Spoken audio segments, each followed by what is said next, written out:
Admiral Zexthor stood on the bridge of his flagship, the Eternal Dominion, and watched the planet below through the viewing screen.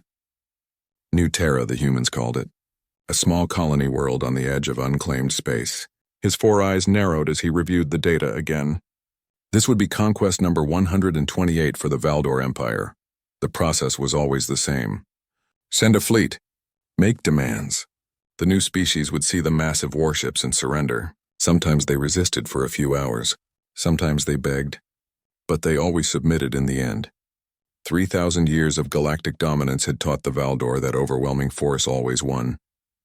Zexthor's communication officer turned to him. Admiral, the ultimatum has been transmitted. They have 1 hour to respond. Good, Zexthor said. His scales rippled with satisfaction. He commanded 500 warships, more than enough to break any resistance. The humans were new to space. Their ships looked primitive. This would be over quickly. The hour passed slowly. Zexthor expected surrender at any moment. Most species gave up within minutes of seeing the Valdor fleet. But the humans remained silent. When the deadline arrived, his communication officer looked confused. Admiral, we have their response. Play it, Zexthor ordered. A human face appeared on the screen, male with brown skin and gray hair. He wore a simple military uniform. This is Governor Marcus Chen of New Terra Colony. We have received your demands. Our answer is no. This is our home. We will defend it. The transmission ended. Zexthor felt shock ripple through his body. They were refusing? He checked the numbers again. New Terra had only 23 warships in orbit. Small vessels barely worthy of the name. Against his 500? This was madness. They must not understand, his tactical officer said. Should we demonstrate our power? Destroy one of their moons? No, Zexthor said. They will learn soon enough. All ships prepare for battle. Target their defensive fleet. Leave the planet intact. We need the population alive for labor. The Valdor fleet moved forward in perfect formation. Centuries of military tradition guided every movement. They had destroyed thousands of enemy fleets. This would be no different, but it was different. The human ships did not flee. They charged directly at the Valdor formation. Zexthor watched in disbelief as the tiny vessels accelerated to impossible speeds. They were not trying to win. They were trying to do maximum damage before they died. Evasive maneuvers, he shouted, but it was too late. 3 human ships slammed directly into Valdor cruisers. The explosions lit up space like new stars. Then the real attack began. The humans deployed thousands of small drones, not sophisticated weapons. Simple machines packed with explosives. They swarmed the Valdor fleet like angry insects. Zexthor's ships fired their weapons, advanced particle beams that could slice through metal like paper. They destroyed hundreds of drones, but there were always more. And while the Valdor focused on the drones, the human warships attacked from unexpected angles. The humans fought with no regard for their own survival. One damaged human ship, its hull torn open to space, rammed a Valdor destroyer. Another set itself to overload and drifted into a cluster of Valdor fighters before exploding. It was chaos. It was insanity. They are using civilian ships, his tactical officer reported. Those cargo vessels are launching kinetic projectiles. Zexthor could not believe it. The humans had armed their merchant ships and sent them into battle. Some were clearly mining vessels, using their drilling lasers as weapons. Others were passenger liners with missile pods strapped to their hulls. It was crude, desperate, and somehow it was working. The battle lasted 6 hours. In the end, the Valdor fleet won. All 23 human warships were destroyed. The civilian vessels were either captured or obliterated. New Terra's orbital defenses were reduced to debris. But Zexthor looked at his casualty reports and felt cold dread. 200 ships lost. Another 100 damaged beyond immediate repair. 40% of his fleet was gone. In his 3 centuries of service, he had never seen such losses. The Empire had not suffered casualties like this in 200 years. Scan for survivors, he ordered. Bring them aboard for interrogation. His soldiers recovered 17 human survivors from the wreckage. Zexthor went to the medical bay to see them himself. He needed to understand what kind of species would fight so fiercely. The humans were injured, some badly, but none of them seemed afraid. They looked at their Valdor captors with something Zexthor could not quite identify. Defiance? Pity? One human soldier, missing an arm and covered in burns, actually smiled at him. You won, the human said in broken Valdor language. Congratulations. Was it worth it? Zexthor felt anger rise in his chest. You fought bravely for primitives, but your courage was wasted. Your world is now property of the Valdor Empire. The human laughed. Actually laughed. Is that what you think? That you won? Your fleet is destroyed. Your planet is defenseless. What else would you call it? The human's smile faded. Now Zexthor saw what he had not recognized before. Not defiance. Not pity, sympathy. We are a colony, Admiral, farmers, miners, families who came here to build new lives. That fleet you destroyed? Colonial militia. Weekend warriors playing soldier, and you lost 200 ships to them. Zexthor's blood went cold. What do you mean? I mean, the human said softly, that Earth's actual military is coming. The real fleet, and they are not happy about what you did here. Before Zexthor could respond, alarms blared throughout the ship. His communication officer's voice came through. Admiral, urgent message from our scout ships. Multiple large fleets detected. Human signatures. They are converging on the system. Zexthor left the medical bay and ran to the bridge. The display showed red warning indicators everywhere. 15 human fleets, each one larger than his own. And they were all moving toward New Terra. He immediately sent a priority transmission to the Valdor homeworld. Emperor Vaxuel himself responded within the hour. The Emperor's face filled the screen, his expression stern. Admiral Zexthor, report. Zexthor explained everything. The battle. The losses. The incoming human fleets. He watched the Emperor's face change from stern to concerned to disbelieving. You lost 200 ships to 23 primitive vessels? Yes, my Emperor. But there is more. According to the prisoners, what we fought was not their military. It was colonial defense forces. Civilians with minimal training. The Emperor was silent for a long moment. What are you saying, Admiral? I am saying we may have made a grave error, my Emperor. We attacked what we thought was a weak species, but I do not think they are weak. I think we just saw their weakest forces, and those forces cost us 40% of my fleet. The Emperor's expression hardened. Retreat to the proximal defense line. I will send reinforcements. The 7th Grand Armada will deal with these humans. 5,000 ships should be more than sufficient. My Emperor, with respect, I recommend we attempt diplomacy. Perhaps we are the Valdor Empire. The Emperor's voice thundered. We do not retreat from primitives. We do not negotiate with species who refuse our rightful dominion. The 7th Grand Armada will crush them. That is final. The transmission ended. Zexthor stared at the blank screen. Then he looked at the tactical display. 15 human fleets were still approaching. And somewhere beyond them, Earth waited. A planet he had never seen. A civilization he had underestimated. He thought about the wounded human soldier and his sympathetic expression, like someone watching a person walk toward a cliff in the dark. Zexthor gave the order to retreat. As his damaged fleet limped away from New Terra, he could not shake the feeling that the Valdor Empire had just made the worst mistake in its 3,000-year history. Emperor Vaxuel sat in his throne room and listened to the reports. The loss at New Terra troubled him, but he refused to show weakness. The Valdor Empire had ruled the galaxy for 3 millennia. One setback meant nothing. The 7th Grand Armada is ready, my Emperor, his military advisor announced. 5,000 ships. Commander Rathzek has been briefed on human tactics.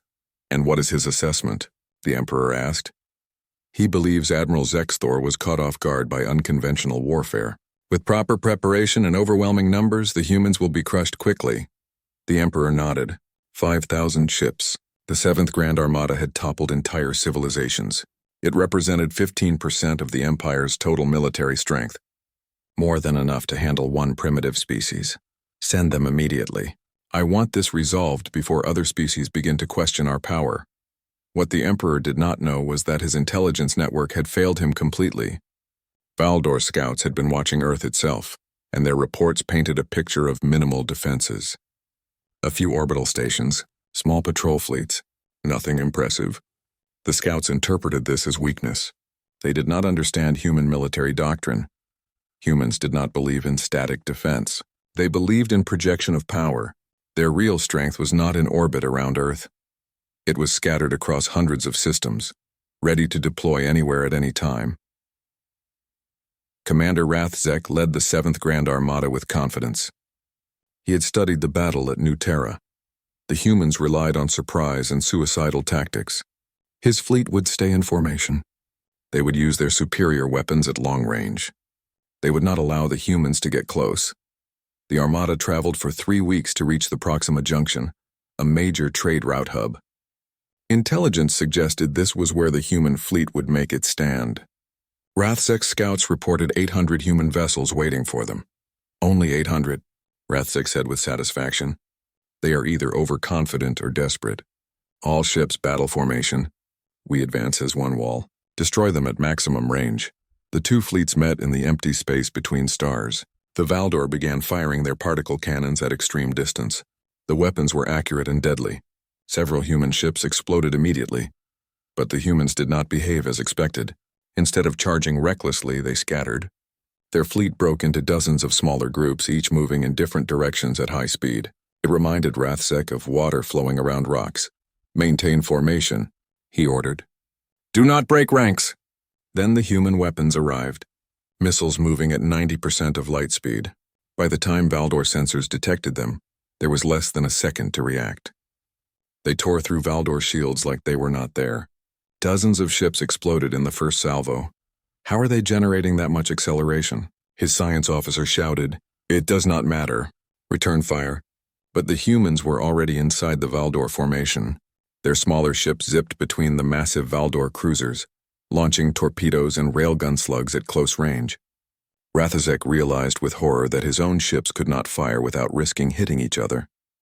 Then the psychological warfare began. Human transmissions flooded every Valdor communication channel. Music.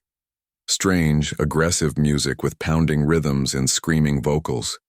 Mixed with the music were recordings of human laughter, human battle cries, humans singing while their ships burned. Block those transmissions, Rathzek ordered, but it was too late. The psychological effect was devastating. Valdor crews began to panic. They had never faced an enemy that seemed to enjoy combat, an enemy that sang while dying. The human AI swarms came next. Thousands of small drones, each one learning from the others. They adapted to Valdor point defense in real time. When the Valdor switched tactics, the drones switched faster. It was like fighting a single organism with 10,000 bodies. The battle raged for 14 hours. The Valdor's superior numbers slowly ground down the human fleet. One by one, human ships were destroyed. But the cost was terrible. For every human ship that died, it took 4 or 5 Valdor ships with it. When the last human vessel finally exploded, Rathzek looked at his fleet status and felt sick. Only 1,200 ships remained functional. 3,800 were destroyed or too damaged to continue. The 7th Grand Armada, pride of the Empire, was broken. Sir, we are detecting escape pods, his tactical officer reported. Should we destroy them? No, Rathzek said quietly. Bring them aboard. We need answers. The Valdor recovered 43 human survivors. Most were injured. All were brought to the flagship for interrogation. Rathzek went personally to question the highest-ranking prisoner, a human female with the rank insignia of a captain. She sat calmly, despite her injuries. Her left leg was broken. Burns covered half her face, but her eyes were clear and steady. I am Commander Rathzek of the Valdor 7th Grand Armada. You fought well, but your fleet is destroyed. Third Fleet, the captain said. We were Third Fleet, what? You didn't destroy our fleet. You destroyed Third Fleet, specifically Third Fleet's Rapid Response Squadron. The main body of Third Fleet is 2 systems away, dealing with pirates. Rathzek felt confusion wash over him. You are saying that was not your main force? The captain smiled sadly. Commander, Earth maintains 12 numbered fleets. Each one is comparable in size to what you just fought. That's not counting system defense forces, or colonial militaries, or reserve fleets, or that is impossible, Rathzek interrupted. No species can maintain such a military. We don't maintain them, not really. Most of Third Fleet were reservists called up 2 weeks ago, regular people with military training who were working civilian jobs. When we need a fleet, we just build ships and call up personnel. Our shipyards can produce 1,000 vessels a month if we push. Rathzek stared at her. Why would any civilization maintain such capacity? The captain's expression turned distant. Because we spent 10,000 years killing each other. We got very, very good at it. World wars, nuclear weapons, conflicts that killed hundreds of millions. When we finally reached the stars, we didn't forget those lessons. We just hoped we'd never need them again. Before Rathzek could respond, alarms blared. His sensor officer's voice came through the communication system. Commander, multiple fleet signatures detected. 30 separate groups. Total count exceeds 10,000 vessels. Rathzek ran to the bridge. The display showed red warning markers everywhere. Human fleets converging from multiple directions. Not just one or two. Dozens of them. He opened a secure channel to the Emperor. This time, he did not wait for formalities. My Emperor, the 7th Grand Armada has suffered catastrophic losses. Only 1,200 ships remain operational. And sir, we have detected massive human fleet movements. They are converging on our position with overwhelming numbers. The Emperor's face appeared, and for the first time in Rathzek's service, he saw fear in his ruler's eyes. How many ships? Our estimate is over 10,000, my Emperor. And based on interrogation of prisoners, this may be only a fraction of their total military capacity. The fleet we destroyed was identified as Third Fleet. They claim to have 12 such fleets plus additional forces. The silence stretched for a long moment. Finally, the Emperor spoke. Retreat immediately. Fall back to the inner systems. I am recalling all distant fleets. We must consolidate our forces. My Emperor, what about the conquered territories? Leave them. Our priority is defending the core worlds. If the humans continue their advance, we will need every ship we have. The transmission ended. Rathzek gave the orders to retreat. His surviving ships began the long journey home. As they fled, he thought about the human captain's words. A civilization that spent 10,000 years perfecting warfare. A species that considered massive fleets to be normal. The Valdor Empire had ruled for 3,000 years by being the strongest military power in the galaxy. But they had never encountered a species for whom war was not just a tool of empire. For humans, war was part of their cultural identity, something they had refined across countless conflicts. Rathzek realized that the Empire had not attacked a weak species. They had attacked a sleeping predator, and now that predator was awake and very, very angry. In the medical bay, the human captain sat alone in her cell. She could hear the Valdor crew's panicked voices through the walls. She felt pity for them. They truly did not understand what they had started. She thought about Earth. About the shipyards working day and night, about reserves being called up across human space, about First Grand Fleet being assembled. 50,000 ships, the largest human military formation ever created. The Valdor thought this was a war. It was not yet. This was humanity being annoyed. If the Empire did not surrender soon, they would learn what a human war really looked like. And by then, it would be too late. Admiral Zexthor stood in the Emperor's war room alongside dozens of other senior officers. Maps of the galaxy covered the walls, now marked with red indicators showing human fleet movements. There were too many red marks. Far too many. Status report, the Emperor demanded. An intelligence officer stepped forward.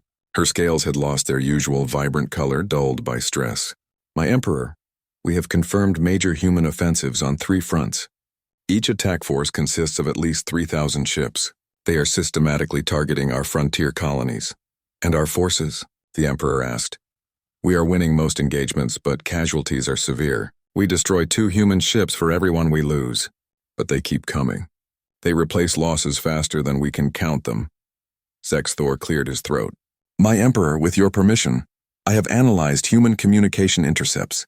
What we have learned is disturbing. The Emperor gestured for him to continue. The humans do not maintain standing armies the way we do. Their entire economic system is designed to convert from civilian to military production rapidly. We have identified over 300 major shipyards across human space. 2 weeks ago, they were building cargo vessels and colony ships. Now they are building warships.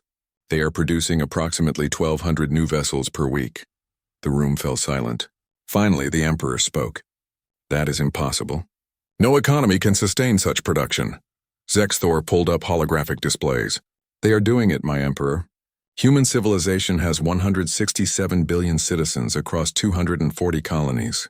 Their industrial capacity exceeds our entire empire by a factor of 10. And they are using it all for war now. Another officer spoke up. But surely they cannot crew all those ships. Training military personnel takes years. Under normal circumstances, yes, Zexthor agreed. But humans do not have normal circumstances. Every human citizen receives basic military training. It is mandatory. They can take a civilian and turn them into a functioning soldier in weeks. Their reservist system means millions of trained personnel can be activated immediately. The Emperor looked at the maps. Then we kill their shipyards. Target their industrial centers. If they cannot build ships, they cannot fight. We tried, my Emperor, the intelligence officer said quietly. 3 separate strike forces attacked human industrial worlds. All 3 were destroyed before reaching their targets. The humans defend their core systems with terrifying effectiveness. They seem to know where we will attack before we do. Zexthor understood why. Human intelligence gathering was sophisticated in ways the Valdor had not anticipated. They did not rely on scouts and spies alone. They used vast computer networks, AI analysis, and what they called pattern recognition. They could predict Valdor movements based on fleet positioning and supply lines. A communication officer interrupted. My Emperor, incoming transmission. It is marked as a priority message from the human military. Play it, the Emperor ordered. The display showed a human woman in a crisp military uniform. She appeared to be in her 50s with gray hair and sharp eyes. I am Fleet Admiral Sarah Chen of the Solar Defense Coalition. This message is directed to Emperor Vaxul of the Valdor Empire. The Emperor leaned forward. I am listening.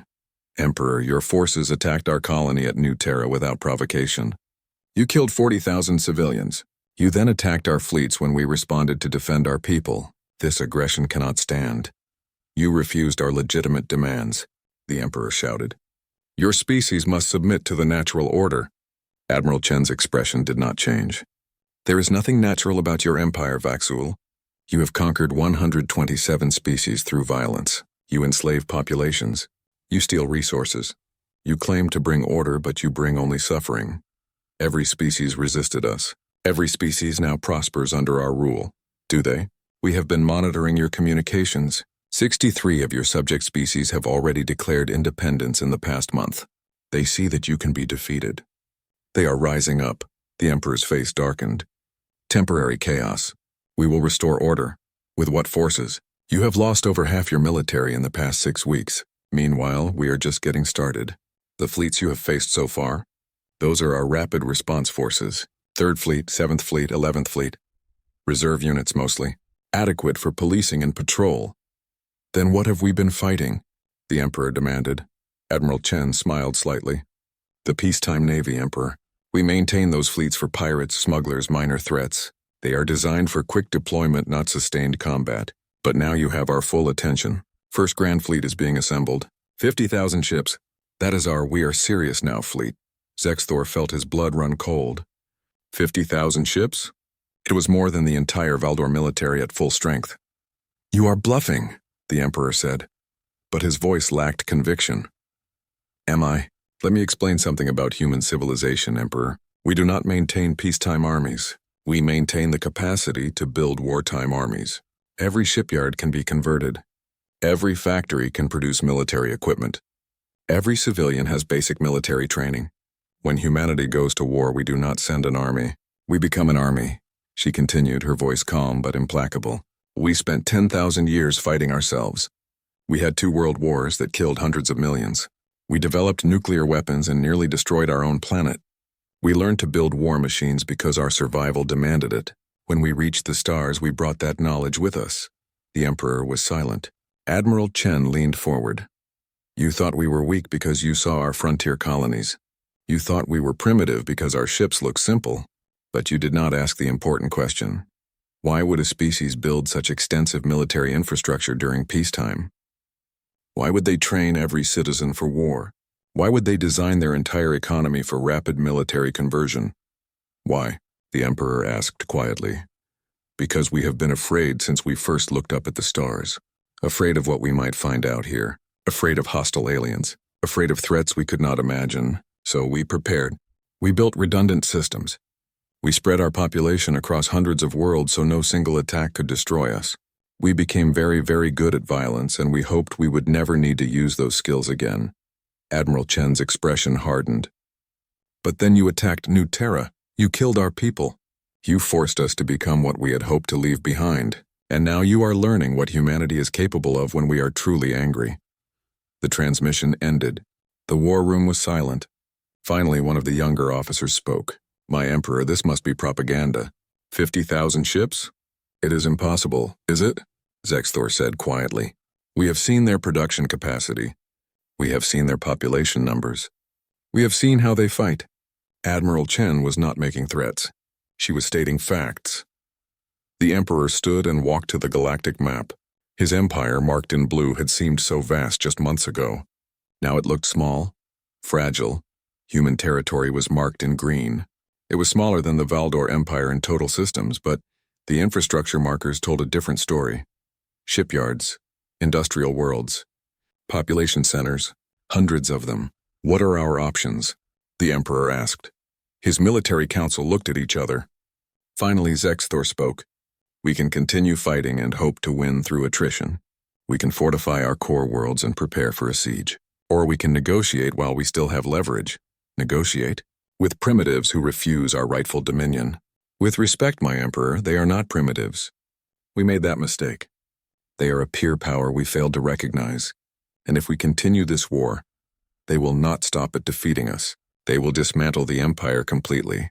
Already, dozens of our subject species are in open revolt. Human agents are encouraging them. The humans are not just fighting us. They are liberating our territories. Another officer added, Intelligence reports suggest the humans have made contact with resistance movements on 17 conquered worlds. They are offering support, weapons, training. If this continues, we will face rebellions across the Empire while fighting a war on multiple fronts. The Emperor looked old suddenly. The weight of 3,000 years of imperial history pressed down on him. And if we negotiate, what will they demand? Unknown, my Emperor. But Admiral Chen's message suggested they want independence for conquered species, not necessarily our destruction. The Emperor closed his eyes. Summon my diplomatic corps. Prepare a communication requesting negotiation terms, and recall all remaining fleets to defend the core worlds. As the meeting dispersed, Zexthor remained behind. He looked at the map and thought about the young Valdor who would grow up in a galaxy where their empire was no longer dominant, where humanity had proven that overwhelming force could be overcome by overwhelming capacity. He thought about Admiral Chen's words. Humanity had been preparing for this for generations, not preparing to conquer, preparing to survive. And in learning to survive, they had become the most dangerous military power the galaxy had ever seen. The irony was bitter. The Valdor Empire had attacked humanity to prove their strength. Instead, they had revealed their weakness, and now everyone in the galaxy knew it. In orbit around Earth, construction continued on First Grand Fleet. 50,000 ships all scheduled for completion. The Emperor stared at the holographic projection. His military advisors had spent 3 days planning this operation. 8,000 ships, 60% of the remaining Valdor military, all committed to a single desperate strike. Explain it again, the Emperor demanded. Commander Rathzek, recovered from his injuries at Proxima Junction, stood beside the display. My Emperor, we cannot win a war of attrition against humanity. They replace losses too quickly.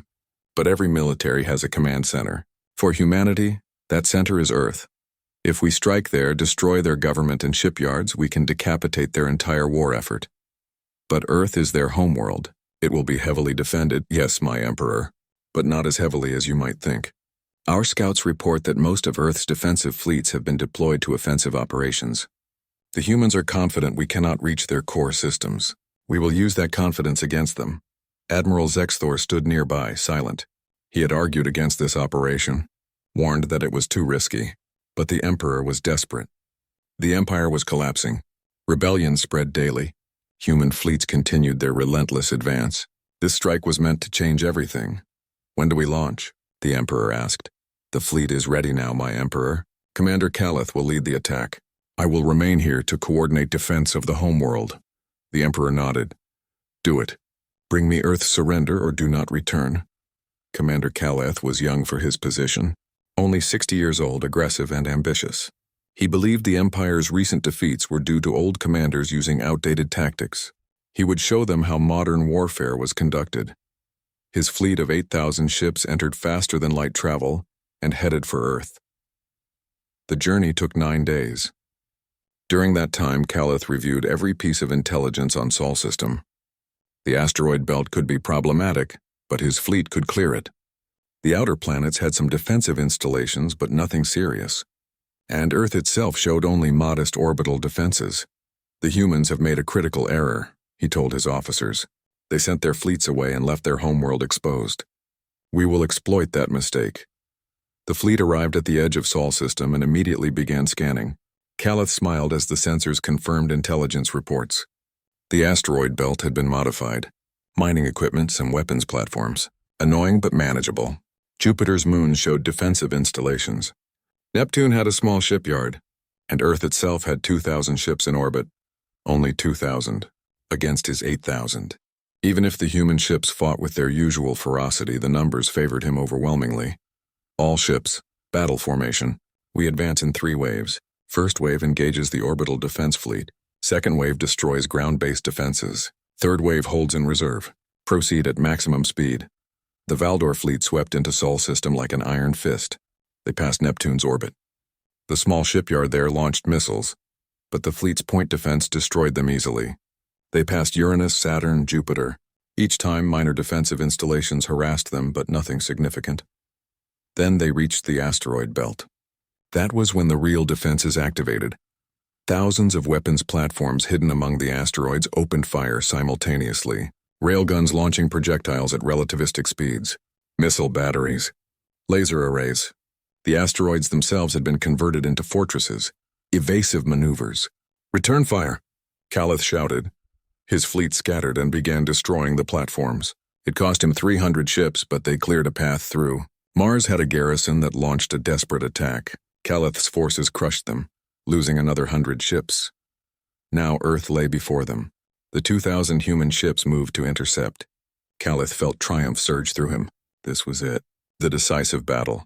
First wave, engage enemy fleet. Second wave, prepare to move past them to planetary bombardment positions. Third wave, stay in formation behind us. The Valdor first wave, 3,000 ships crashed into the human defensive fleet. The battle was fierce. Human ships fought with their characteristic intensity, but they were outnumbered. Calith watched with satisfaction as his forces began to overwhelm them. The human fleet began a fighting retreat, pulling back toward Earth, exactly as Calith had predicted. They were trying to use Earth's orbital defenses to even the odds. Pursue them. Do not let them regroup, Calith ordered. His fleet pushed deeper into Earth's orbital space. The human ships continued falling back. Calith's forces were taking casualties, but not enough to matter.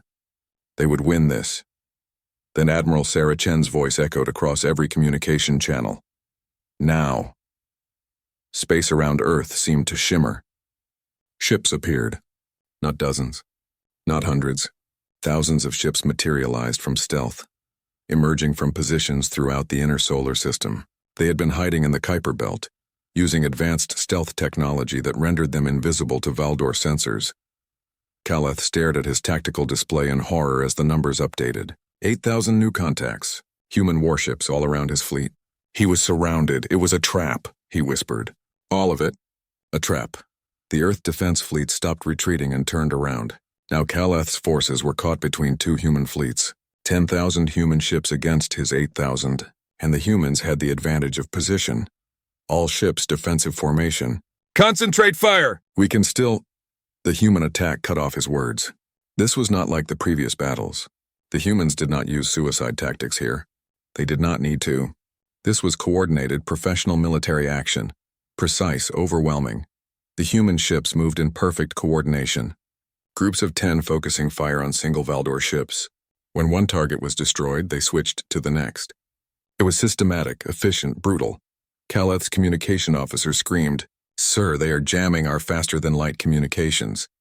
We cannot call for reinforcements. Then we fight our way out. All ships prepare to break through their lines." But there were no weak points in the human formation. Every direction Calith turned, more human ships waited. They had planned this perfectly.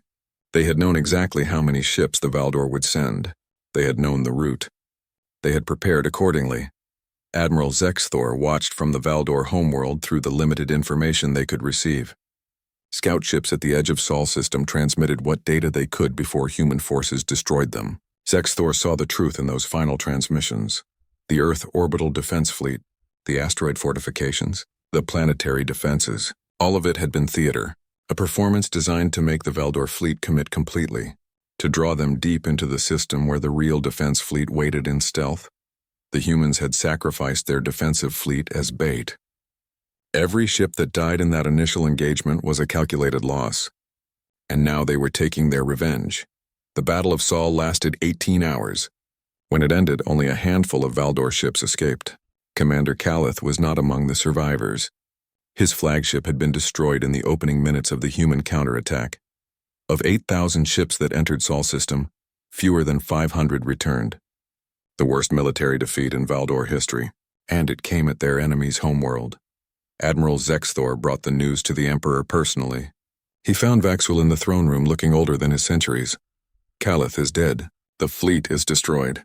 Only scattered survivors escaped. The Emperor said nothing for a long time. Finally, how many ships do we have left? Approximately 3,000, my Emperor, scattered across our remaining territories. Most are needed to suppress rebellions. And the humans? First Grand Fleet has been confirmed. 80,000 ships, my Emperor. They are moving toward our space. Multiple subject species have joined them. They are not coming just to defeat us. They are coming to liberate every world we have conquered. The Emperor closed his eyes. How long until they reach the homeworld? 3 weeks. Perhaps 4 if we are fortunate. And can we stop them? Zexthor remained silent. The answer was obvious to both of them. 3,000 ships against 80,000. Even if every Valdor vessel fought to the death, it would not be enough. Summon the diplomatic corps, the Emperor said quietly. Prepare a formal request for peace negotiations. And Zexthor? Yes, my Emperor. You were right. From the very beginning, we should have negotiated after New Terra. We should have recognized what we were facing. I let pride guide me instead of wisdom, and now our empire will pay the price. Zexthor bowed. The empire has endured for 3,000 years, my Emperor. Perhaps it can endure this as well. In a different form. As Zexthor left to carry out his orders, he thought about the human fleet approaching. 80,000 ships, a fleet so large it defied imagination. And according to intelligence reports, the humans could build more if needed. The Valdor Empire had begun this war believing they faced primitives. Now they knew the truth. They had attacked the most dangerous military power in the galaxy. A species that had prepared for total war for generations. A species that did not fight wars to conquer, but to ensure their own survival. And survival for humanity meant utterly destroying any threat to their existence. The message went out across all Valdor channels, requesting peace. The diplomatic shuttle approached the Valdor homeworld under heavy escort. Ambassador Maria Rodriguez sat inside, reviewing her notes one final time. Around her ship, 80,000 human vessels maintained formation. First Grand Fleet, the largest military force humanity had ever assembled. She looked out the viewport at the Valdor capital below. A beautiful world. Blue oceans, green continents, not so different from Earth. Somewhere down there, an ancient empire waited to learn its fate. Admiral Zexthor met her at the spaceport. He looked tired. His scales had lost their shine, but he held himself with dignity as he bowed. Ambassador Rodriguez, welcome to Vald Prime. The Emperor awaits you. They traveled through the capital city in a ground transport. Rodriguez studied the streets. Normal citizens going about their lives, families, children. They looked worried but not panicked. They did not know how close they had come to annihilation. The imperial palace was magnificent. Thousands of years of accumulated wealth on display, artwork from 100 conquered species, trophies from countless military victories. It reminded Rodriguez of old Earth empires, beautiful and terrible at once. Emperor Vaxul waited in a smaller chamber, not the throne room. A gesture of humility, Rodriguez understood. He rose as she entered, another break from tradition. The mighty emperor standing for a human diplomat. Ambassador Rodriguez, thank you for agreeing to meet. Emperor Vaxul, I am here at the request of my government to discuss terms. They sat across from each other. Admiral Zexthor stood to one side, officially as advisor but also as witness. Rodriguez pulled up a holographic display showing her government's demands. First, immediate independence for all conquered species. The Valdor Empire will withdraw all military and administrative forces from subject territories within 6 months. The Emperor nodded slowly. We expected this. Continue. Second, war reparations. You will compensate the human colonies attacked at New Terra and other locations. The amount will be determined by a joint Human-Valdor Commission. Acceptable. Third, demilitarization oversight. Your military will be reduced to defensive forces only. Human inspectors will verify compliance for 20 years. The Emperor's expression hardened slightly, but he nodded. We have no choice but to agree. Is there more? No occupation of Vald Prime or other core Valdor worlds. No forced regime change.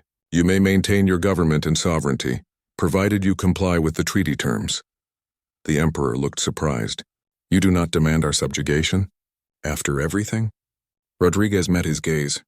No, Emperor. We did not fight this war to build an empire. We fought because you attacked our people. Now that you have agreed to peace, we have no desire to occupy your worlds. Sexthor spoke up. Forgive my question, Ambassador, but why? You have the power to do as you wish. We could not stop you. Because that is not who we are, Rodriguez replied.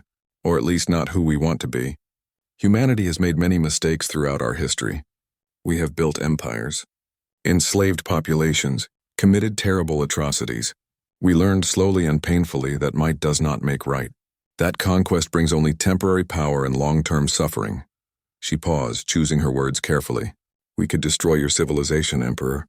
Occupy your worlds. Impose our rule. But then we would become what we fought against. We would become another Valdor empire, and eventually some other species would rise up to challenge us just as we challenged you. The Emperor leaned back in his chair. You truly do not seek dominion? We seek security, peace. The freedom to live our lives without fear of aggression. If you can provide that, we have no quarrel with your continued existence. There was a long silence. Finally, the Emperor spoke. I must ask a question, Ambassador. Perhaps it is foolish, but I must know. That fleet at New Terra, at Proxima Junction, at the other battles. You mean that was not your full military? Rodriguez understood what he was really asking. She glanced at Admiral Zexthor, then back to the Emperor. No, Emperor. Those were peacetime forces, reserve units and rapid response fleets, adequate for piracy and minor threats but not designed for sustained warfare. And First Grand Fleet? The Emperor asked. The 80,000 ships currently surrounding my homeworld? That is our We Are Serious Now fleet, the largest single military formation we have ever assembled. It took 3 months to build and crew. The Emperor absorbed this. But that is still not your full capacity. Rodriguez hesitated, then decided the Emperor deserved the truth. No, it is not. She pulled up new displays showing data that human intelligence had kept classified until now. Emperor, let me explain something about human civilization. We do not maintain peacetime armies the way most species do. We maintain the capacity to build wartime armies. What does that mean? Zexthor asked. It means our entire economic system is designed for rapid military conversion. We have over 300 major shipyards. During peacetime, they build cargo vessels, colony ships, research vessels. During wartime, they build warships. Currently, they are operating at about 30% of maximum capacity. The Emperor stared at the numbers. 30%? Yes. If we went to full war production, every shipyard running at maximum, civilian production suspended, we could build approximately 5,000 new warships per week. Maintain that production for 2 years. That would give us 500,000 ships. The silence in the room was absolute. Rodriguez continued. Our population is 167 billion across human space. Every citizen receives mandatory military training. During total mobilization, we could crew every one of those 500,000 ships and still have reserves. Our industrial capacity exceeds any other known civilization. Not because we are conquerors, but because we have always been afraid. Afraid of what? The Emperor asked quietly. Of extinction. Of threats we could not predict. When humanity first reached the stars, we asked ourselves, what if we encounter hostile aliens? What if someone tries to destroy us? So we prepared. We built redundant systems, spread our population across hundreds of worlds, designed our economy for rapid military expansion, created military reserves in every colony. We became very, very good at war, and we hoped we would never need those skills. Rodriguez's expression softened. But then you attacked New Terra, killed our civilians, forced us to become what we had prepared for, and now you have seen what humanity is capable of when we are threatened. She leaned forward. But here is what you need to understand, Emperor. This First Grand Fleet, 80,000 ships?